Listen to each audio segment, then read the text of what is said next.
Welcome to Intended Consequences, the official podcast of the StrategyCorp Institute of Public Policy and Economy. As always, I'm your host, Mitch Davidson. And today we are joined by a great guest, Terry Young, who is now, just recently, a new senior advisor at StrategyCorp in the energy practice, but comes from a career of more than 30 years of experience in Ontario's electricity sector. Most recently, Terry held the position of interim president and CEO of the Independent Electricity System Operator, the IESO, throughout its ongoing response to the pandemic. And before that, obviously a thought leader in the energy space, previously held the position of Vice President of Policy, Engagement, and Innovation there. It's done a lot in the energy sector when it comes to supply, demand, forecasting, understanding the changing world. So Terry, lots to talk about in energy and electricity in Ontario and in Canada more generally. So thanks for joining us today. Great to be here, Mitch. Thanks for including me in this conversation. Yeah, and so I want to make sure that our listeners have an understanding of what it is we're going to discuss today before we get into it, because we're not just talking Ontario electricity, which is obviously something we are going to touch on in this episode. But I kind of find when people talk about energy, they always think hydro, and there's so much more to it, right? There's renewable power, there's nuclear power, there's oil and gas and propane, there's the emissions that come from all of these things. So a broad-ranging topic we're going to cover more than just, say, wires and transmission, so to speak. So lots going on. So I just wanted to set a bit of a table there. And the first thing I think that we ought to talk about, we're recording this episode on November the 2nd, but so COP26, the environmental conference in Scotland, has just gotten underway. World leaders are gathering to discuss climate change, what to do about it. And importantly, there's sort of three different ideas that are being tossed around: the creation of a global carbon pricing market, increased transparency on the reporting of emissions, especially from companies, and a common time frame for the reduction of emissions, which seems to be something that they talk about each time. I'm curious, just to get us sort of started here, Terry, as someone who's been on the ground implementing policies in Ontario's electricity sector to reduce emissions, how much do talks like COP26 factor into your decision-making running an agency on the ground in a province in Canada? Oh, quite a bit. I mean, you think about the system that we have today, we would be operating it today. But, you look at electricity over the last decade, I would suggest that it's changed probably more than it has in the previous 100 years. You think about some of that transition, and you talked a little bit about it, the transition to a different fuel mix. So the way that that electricity is being generated has changed. The way it's being delivered has changed. The way it's being consumed has actually changed. You think about the efforts around efficiency or conservation. It's really a lot of changes that have happened. And if you look to the next decade, I think you're going to see even more change. And I think some of the discussions that are going on today are indeed going to drive some of that change. The electricity sector is, if there's one thing you can say about it, is that we like to talk to one another, like we talk to each other.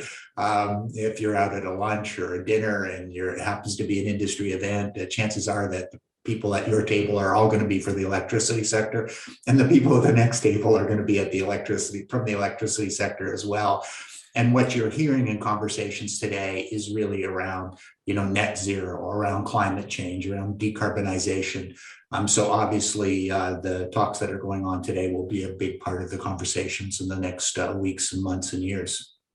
So on two of those topics that are being discussed, Canada already has a price on carbon across the country, and a future commitment to aggressive emissions reduction timeline, sort of regardless of the party, to be honest. We saw in the last election, although the Liberals reelected with a very stringent reduction timeline. Those are two of the key items being discussed at COP26, and you could very well argue Canada's already doing them.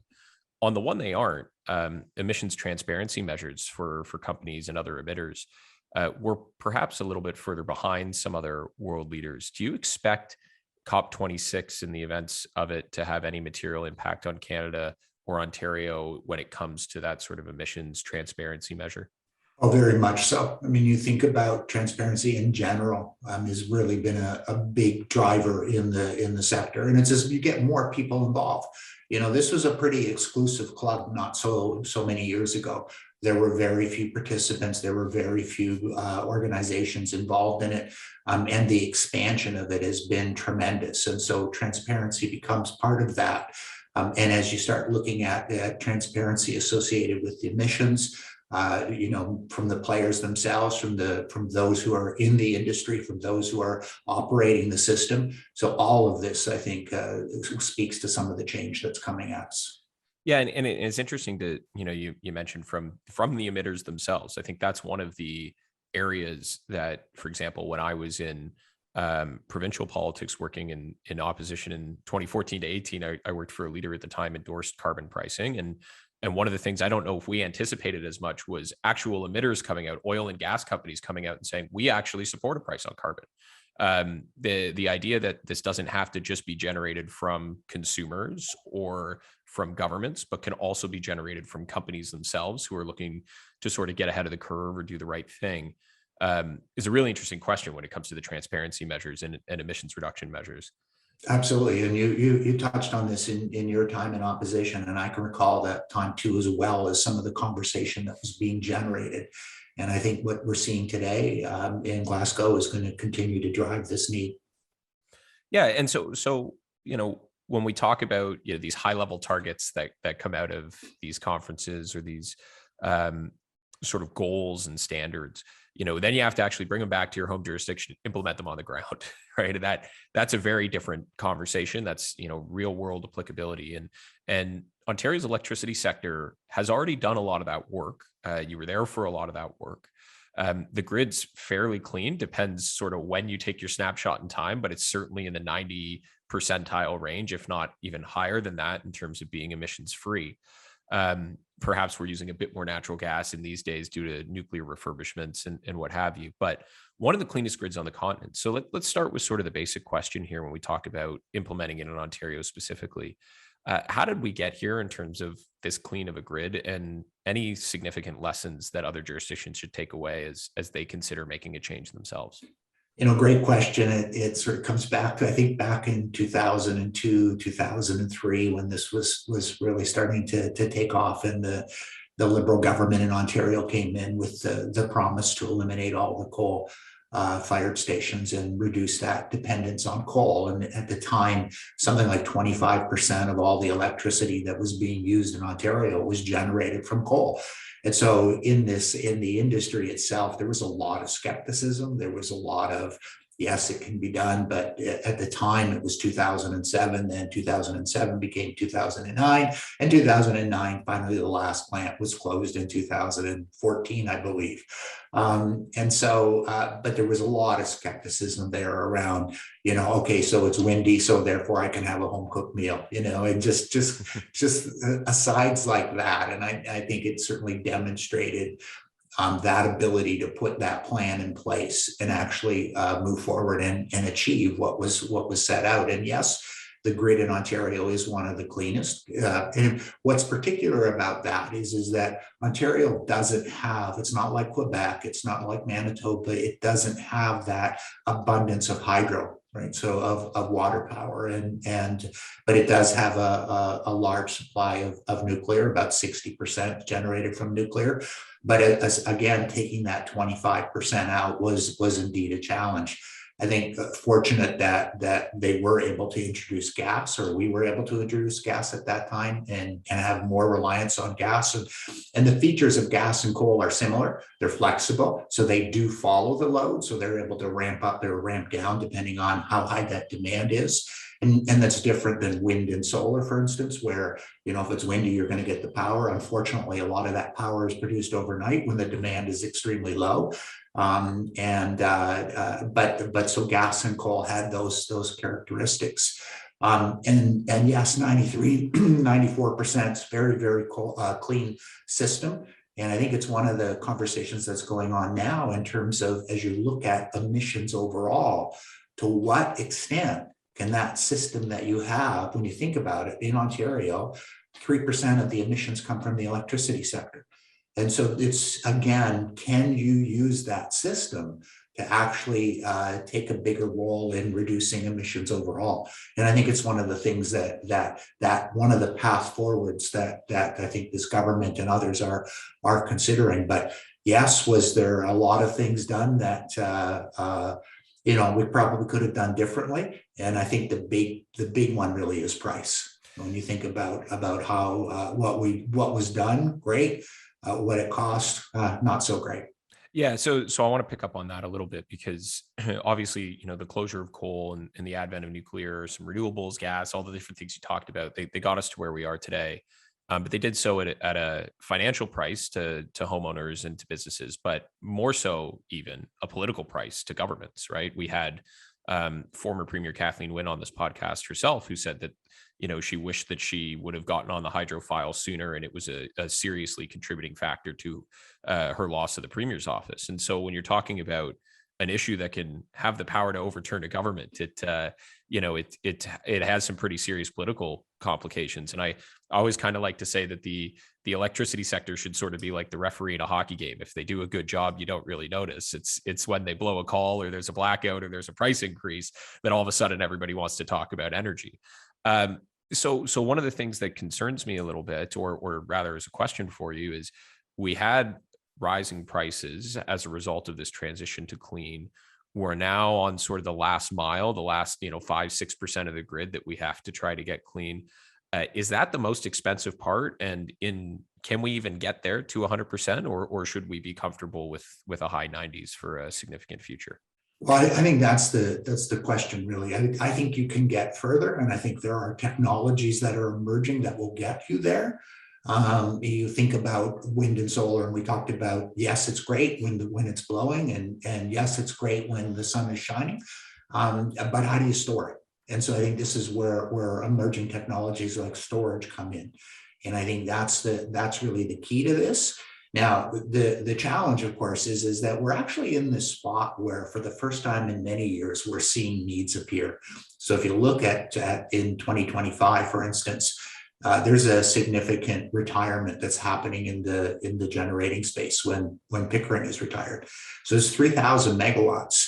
That's the peak of a province like Nova Scotia. You look at Alberta, and it has a peak of 10,000 megawatts. So it's a significant facility, even in Ontario, and that has to be replaced. We're also seeing demand just climb about 1%, probably a lot more as we start to look at electrification, as we start to deal with moving off carbon, electric vehicles, electric heating. All of that is going to drive up demand. And so what you're seeing is it's coming at a time where we need more power already. And so as you are starting to move off gas, or as you are starting to reduce your dependence on carbon emitting fuels, then you are going to see that grow. Now, I think it's really about how you do it. So if you think about the Green Energy Act, and those are the three words that will drive a lot of discussion if you're in Ontario and from other jurisdictions. But there are ways that you can start to implement this, and competition is obviously one. Now, a lot of system operators would be agnostic in terms of their use of fuel. It's just really the characteristics that they're looking for. But if you were not so agnostic, if you were looking at bringing in storage or a certain amount, and that's what the previous government did, it set a policy for how much renewables were going to be in there. But it was really around how they did it. And so when I remember the early days of solar at 82 cents a kilowatt hour. I mean, that's just astounding when you think about it. Solar right now is 2, 3, 4, 5 cents a kilowatt hour. And so it was really intended to introduce this new technology. And I think if you can think about this from the affordability lens, a lens that was probably missing, then I think that there are ways to try to drive that competition, get the market involved, and get the outcomes that you're looking for. Yeah, and it really is a great point, because we wrote a paper at the Institute about a year ago now, talking about long-term energy contracts, because there's this sort of knee-jerk reaction, as you said. We got locked in some places to unaffordable rates or well above market rates, and there's this knee-jerk reaction to say, okay, throw the baby out with the bathwater. We don't need these long-term contracts anymore. But at the same time, you're asking companies to come in and build fixed assets that have 30, 40, 50-year lifespans. And you want them to make investments. If they don't have the security of a long-term contract, their rates are going to go through the roof, right? They need to have that. And the energy system in some capacity needs that security of knowing that these assets are going to be there long-term. So we get to this situation now where we kind of took our pause from contracts. We all had our moment of reflection. And specifically in Ontario, we've got to get back to the table and start to sign some more of these generating contracts with different operators. As a policymaker, you mentioned competition a few times. How do you do that in a way where your political masters, your ministers of energy, your premiers, et cetera, are not fearful for their political lives? So I think it's really around one size doesn't fit all, right? When you think about it and you think about that diversity of supply or that diversity of resources that's in any system, and you start to think about what your goal is and what you're trying to do here. And I think, what we're seeing in Glasgow today is really a good example of what that goal will likely become. Then you start to address this in this long-term plan. I think one of the challenges that governments have is that they come in, and if they're in a majority, they're in a 4 or 5 year mandate. And it takes you 4 or 5 years to understand the file, let alone put in place the changes that you need.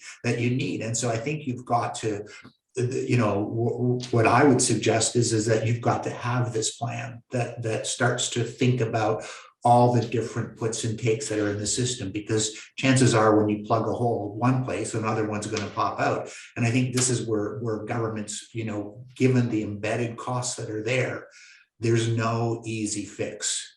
And I think it's really around trying to look at some of the things that you can do, imagine that, have that long-term plan, have that vision about what this system is going to look like in 5 years and 10 years, and start to put in place. So where are clean technologies? How are they emerging? And how are you going to provide that incentives without fully putting everything you can on that? And I think that's some of the lessons that we've learned here that have been learned in other jurisdictions. I think they've learned them in the States as well. What you see in one jurisdiction, chances are you're going to see in a lot of other jurisdictions in North America. And I look south and I see in the US, they have something called the Federal Energy Regulatory Commission. And it's, or FERC as we like to call it. And the other thing in the sector you'll find is we love acronyms. We have acronyms of acronyms, in fact. So that's how much we like them. But FERC in the US has a lot of authority.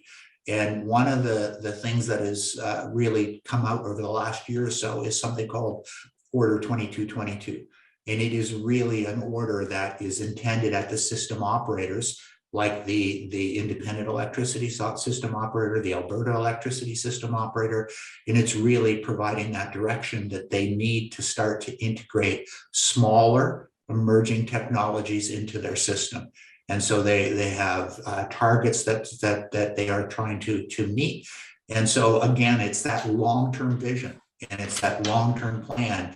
And in some ways, the governments can step back because there is this regulatory authority that's driving this.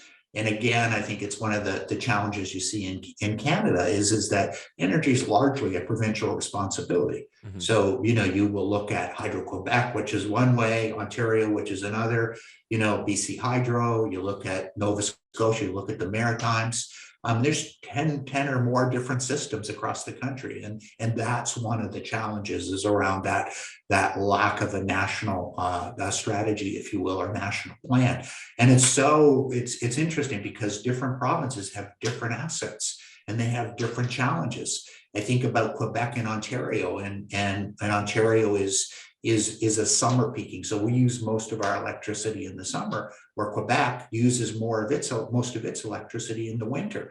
And so is there that ability to offset and take advantage of what other provinces have? And I think it's something definitely worth exploring. Yeah, there's a lot to unpack there, and I'd like to kind of go through a couple of the things you brought up in the answer to that question. One of them, sort of mentioned off the top was the demands, the changing demands, and needing a plan to react to them. I can imagine, COVID is a really interesting instance in how those plans can change and how those demands change. Something as simple, like it's something you don't necessarily think about off the top, but as simple as people moving out of urban areas to rural areas changes the location of the demand, right? Changes where you need capacity to get to. Those types of things are really sort of second or third on the priority list when you're thinking about the policy complications or what's mattering to people. But one of those demand side forces that's coming that we all know is coming in some capacities, electric vehicles. We're seeing, Ontario's auto manufacturers switch over to electric vehicle production. We're seeing companies make large commitments to electric vehicles in their fleet. Um, I'm just kind of curious, how large and substantial of a demand is adoption of electric vehicles in modern society going to be for Ontario's electricity grid? So I think the positive out of all of that, there's a number of positives as we start to switch to electric vehicles. Number one is the pace at which it's happening will be one that the system should be able to accommodate. I think where you're going to see some of the challenges is probably more at the local level, where if you've got this concentration in a small pocket, and is the system, able to support that or not? And I think the utilities, the municipal utilities across the country have certainly been addressing this. And so it's the pace at which these are implemented. And I think the system can handle that. I think the other thing is that in the proper rate structure, you should be charging these up overnight. Mm-hmm. And so you should be taking advantage of the excess power that's available overnight.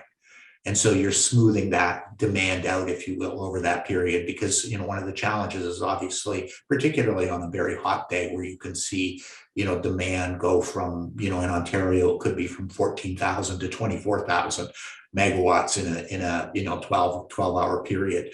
And whereas it would smooth it out. And the other thing about electric vehicles is they become one of those emerging technologies in the sense they can also be power producers. So they can provide that power back to the system when it's needed. And I think this is, I think, less so around when I start thinking about electrification and I start thinking about heating. And I start thinking about the demands as you're switching from, a fossil fuel to electric, and you start to think about that demand happening at a time when probably demand for electricity is already high. And so I think as you start to look at this, I think the bigger challenge is going to be on, as you're electrifying heating versus vehicles. I think, obviously it's a pretty broad statement, but I'm thinking in terms of cars, and obviously when you get into heavy transport, there's other issues.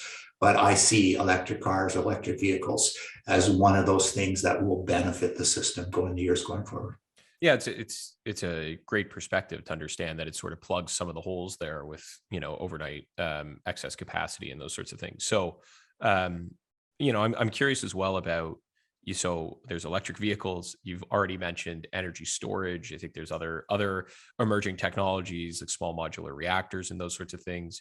There's a real potential for as companies recover from COVID, as people sort of emerge living in different areas of the province, that we're talking about energy demands in areas that we're not necessarily seeing energy demands before. For example, if we want to talk electric vehicles, you're going to need probably to increase the amount of mining that you do in this province for certain types of materials that are used en masse in those vehicles and in those products, and may not be as in demand today. So, what are the challenges in getting electricity supply to reach demand in, say, more remote or rural places? And is that something where these emerging technologies can help? Absolutely. You think one of the big challenges, we haven't talked about this, but really is transmission. And you think about, moving from point A to point B and what's required to do it. I mean, you've got obviously, building new infrastructure like a hydro line and coming through a lot of communities is going to have its own challenges. But, when you think about Ontario, whether we're going to be investing in more resources inside Ontario, and I think self-sufficiency is one of those things that a lot of jurisdictions, you think about Texas and what happened in Texas and how isolated it was and how dependent it was on itself. And some of the challenges that it had earlier this year in the winter, in other jurisdictions. And so you want to be connected, but even being connected to other jurisdictions, you still need the transmission to move within your own jurisdiction. So in Ontario, whether you're bringing power in from Manitoba or Quebec, or actually whether you're building something new up north, you think about the potential for hydro development, you think about the potential for small modular reactors, where they're located, but you've got to get the power out and you've got to get it to the large urban centers. It's one of the big changes, though, that you see in the sector today versus, say, 20 years ago. 20, 30 years ago, you would have these big, large plants that were generating stations that were built, not in an urban center. And, there was a transmission line to take it to that urban center. Now, one of the acronyms that's really emerging in the sector is something called DERs, which is distributed energy resources. And it's the ability of the community to generate its own power. Mm-hmm. And whether that's solar, whether that's, electric vehicles, whether that's even responding to certain signals. And demand response is, again, one of those areas where, if you've got the ability of a large customer or a bunch of aggregated smaller customers to say, hey, wait a minute, the demand is high at this point in time. And as the system operator, we need you to turn it down, if you will. Then that's an opportunity. And I think it's an opportunity that, should be considered and can be capitalized on. And so you've got to provide the right incentives and you've got to get the right behaviors. But I think it's certainly one of those opportunities. And that's again, as we're at this sort of turning point, and I think it really is a turning point, there are so many opportunities that are out there to really transform this electricity sector. And it's why I want to keep working in the sector, is because there are these opportunities. And I am an electricity geek anyway, so I like to work with people and help them try to realize those opportunities that are there. But the system's changing. It's becoming much more decentralized. You're getting so many more emerging technologies. And really the challenge is how do you implement them? How do you get them there? And how do you do that with affordability in your lens? Yeah, and I think that's a really interesting point. You talked about demand response. So the idea of sort of, shutting off the power in a company for an hour or so to alleviate high periods of demand. It's kind of the old adage of, you can make money by saving money, right? And you can make electricity by saving electricity at the same time, right? So it's sort of about getting better usage of the assets that you have instead of just producing more. One of the other ways to do that, as you mentioned, sort of insulate yourself from either the timelines that come with creating new assets in Ontario or just the dependence you mentioned in a situation like Texas, is that cross-jurisdictional trading. There's been lots of different projects over the years, talked about sort of the connector under Lake Erie. There's the old deal that the Kathleen Wynne government was looking at with Quebec that they didn't end up signing, about sort of a take or pay contract situation there. There is already the sort of 500 megawatts that goes summer to winter, as you mentioned, between Ontario and Quebec. So, this cross trading, I'm more interested, say, in the northeastern United States than I am potentially in Quebec. But do you think that this is really the way of the future for Ontario and something we'll be seeing a lot more of? Yeah, I think you have to recognize that we're part of a bigger regional market, and that the negative of this is what happens here may affect you when you're in Florida.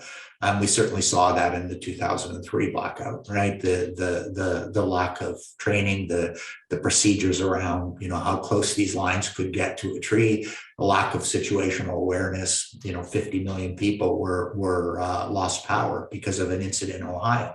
But we are part of a broader regional market, and I think that needs to be recognized. And there's that ability for Ontario to be an exporter as well as an importer. And right now we are exporting more power than we're using. Quebec's an interesting conversation, right? It's been a conversation for years, and it continues to be with the release of the gas phase out report that the IESO did. Again, Quebec comes up, and why don't we just get our power from Quebec? And I always find that one of the things missing in that conversation about getting power from Quebec is Quebec. That it's others who are speaking about it. And so I think in any trade, whether it's, BC, Alberta, whether it's in the Maritimes or whether it's, Quebec, the Maritimes, Quebec, Ontario, Manitoba, I think this is where politics has to get out of it. And you have to start thinking about it from an economic point of view only. And you've got to understand whether or not how big self-sufficiency is for you. But you can build that into the contract as well. And I think it's going to be a price. If a jurisdiction is going to sell its power to another jurisdiction, and that buyer wants firm power, which essentially means that, your needs are there ahead of who's selling you that power. There's obviously going to be a price to pay for that. And but it is around getting I think it's getting the interest groups, the policymakers, or the politicians, if you will, out of the conversation, and allowing those who are doing the selling and buying to have those conversations and see whether the right deals can be struck. Yeah, it's interesting, right? Because I used to say, I remember in the political world, you talk about political intervention. Hydro electricity prices were one of the huge issues, and that's what a lot of experts used to say to us was, just get government's hands out of the pie. And from a political perspective, my answer kind of been like, yeah, but I want to make sure we're at least baking the right pie, right? Right. So Right. so there, it's one of those things where you really do have to carefully balance. But as you mentioned, it's a market, right? And the market is going to have to make determinations about price signals. It's going to have to make determinations about who those individuals are going to sell to, who they're going to buy from. There's all sorts of things that go with that. And so I want to transition this a bit to a conversation, because we mentioned off the top, there's more to energy than just electricity. There's oil, there's gas, there's propane, there's all those different sorts of fuel types that don't necessarily get the same level of play in Ontario, but they will, and they will when their price points go up. And we're starting to see that. So when we talk about the market, we're seeing the prices for both oil and natural gas roughly doubling over the last year. Gasoline, I know at US pumps is up about 50% on average. Consumer price index for September showed energy costs up a quarter year over year. It's sort of the most recent indicator that we have. So we're seeing energy prices, and by energy here, I mean more gasoline and natural gas, propane, that sort of thing, really spiking as we head into the winter season where demand traditionally increases. How worried do you think consumers should be about those price signal increases?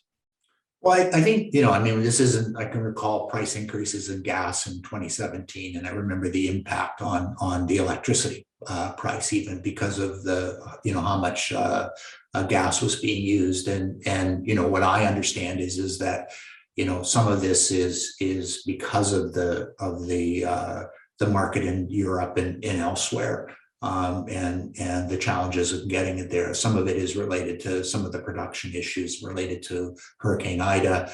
That there are reasons for this. I'm told that the market is looking at this being there for the next 6 months or maybe longer, but coming back down again. So that said, when you're filling up at the pumps today, it's hard to think, okay, well, 6 months from now it'll be better than that, right? So I do think there are some challenges, and I do think that that it has to factor into how you are planning again, and what protection you do have. And again, if I could take it back to electricity, and what you see a lot of is these diverse portfolios, right? Where you don't have that reliance, unless of course you're in one of those provinces where you can get a cheap resource like water power. But generally speaking, you're looking at diversity in your supply to help balance some of and help address some of the risks that are there. Yeah, and it just seems to me that as we transition to electric vehicles, cleaner fuel sources, that sort of thing, this is part of the future, right? We're talking about a situation where those in the oil and gas sector are likely going to be producing less in the future because, in theory, demand should come down. Perhaps they're transitioning to other sources of fuel themselves or other technologies, like you said, for diversity purposes, but to maintain cash flow and to sort of protect their own business lines and that sort of thing. So we're talking about a situation where, this high volatility that we're seeing, like you said, likely over the next 6 months, this is likely a cycle that's going to continue to perpetuate. One thing that I think about every time that I hear volatility is that government all of a sudden wants to get involved, right? So we see some of these issues get conflated. The Ontario PCs are clearly opposed to carbon taxes, and they at times will conflate higher gas prices with carbon taxes, even if it's not necessarily the driver. Sometimes it is, sometimes it isn't, depending on what point in the calendar you're at. The NDP on the other side of the spectrum, for example, consistently talks about regulating gas prices. as another way to sort of combat this problem. When we see this increased volatility over time, do you think that correlates directly with increased political intervention? And is there any way to prevent that political intervention, or is that just something that we're going to have to get used to? So one of the challenges that I used to have is you would be talking to stakeholders and they would be complaining about the government getting involved. And my response would be, okay, so stop going to them with your problem then, right? Because this would be the challenge. And I think one of the issues is, I think you see it in jurisdictions like Ontario, is there's no other recourse, that they have nowhere else to go. Mm-hmm. And so I think it's around, looking at the regulatory structure. I talked about FERC in the US, and having that regulatory structure where government doesn't have that ability to get involved. And I think, depending on the government, that could be a good thing as well, right? That it's not a problem that they have to get involved in because they can't solve it. They have someone else who should be addressing this. And I think this is a bit of a discipline, I think, that's on folks in the sector. They have to stop going to government to solve all of their problems because the system is so interconnected that one solution here is going to produce another problem somewhere else, and a solution in that problem is going to produce another problem somewhere else. And I think it's around having that, again, it's around having that longer term vision, around having that plan, making sure that plan is not over reviewed or over regulated, but that there is a level of regulation, there is a level of scrutiny and approvals to keep moving it along. And I think if you can do that, you can reduce that need for government to get involved, or even the ability for government to get involved.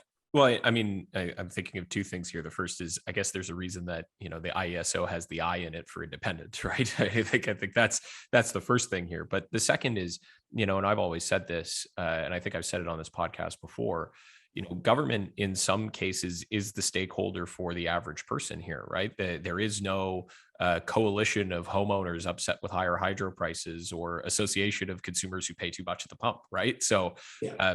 If you rely purely on stakeholders, they're not necessarily always with consumer interest at heart. And you have this situation, especially in Ontario, and you're mentioning some other jurisdictions where perhaps it's delineated in a better way. But the Ontario government is both the representative of the consumer and the person responsible for operating the grid.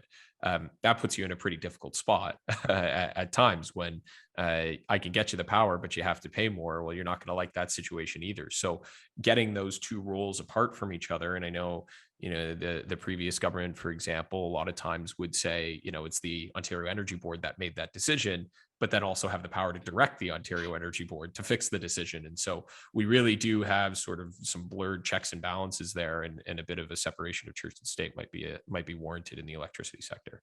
Yeah, and I think it's a separation that those involved in have to actually honor as well. And I think this is a discipline that I don't see here right now, that I think there, despite the complaints about the government involvement, there really is you see an opportunity to go there and do this. And they will do this. And I think this is something that again is I think there's discipline needed from all of us in this, in terms of trying to move to that better separation.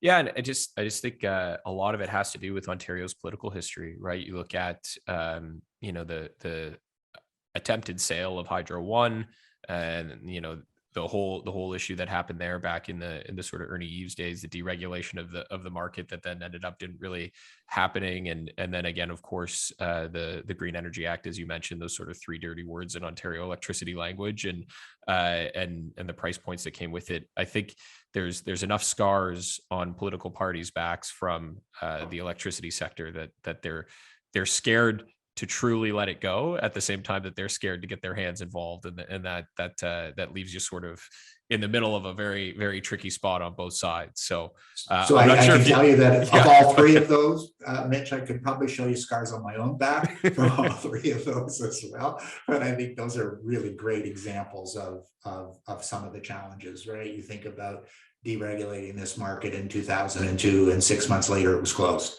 to the retail sector, right? You think about, the sale and how long it took for that sale. You think about, some of the consequences of the Green Energy Act, Yes, I think there was a lot of things done that have left us in the place we are, but it's the cost that I think is the challenge for all of us. Yeah, and on an ominous note, I know it's something we haven't talked about, nor do I think we have the time to truly get into it. But now we have the Fair Hydro plan, the sort of band-aid solution to increase cost prices, which could be the next big one a few years from now when that expires, and people are talking about how to pay off the debts incurred from generations before. But if we want to start talking about that, I think we have to have a whole nother episode. So perhaps we leave it there for our policymakers, political staffs, and civil servants who listen to check out some of the other jurisdictions that are doing this on a more independent basis. But Terry, really appreciate the time today. Thanks for the insight.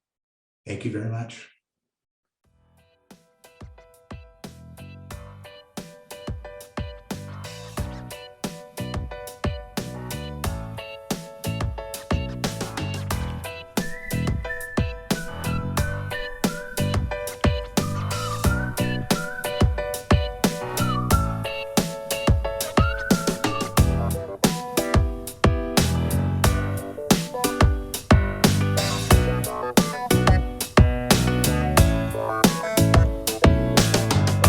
Thank you for listening to Intended Consequences, the official podcast of the StrategyCorp Institute of Public Policy and Economy, produced by Sarah Bordeaux and myself.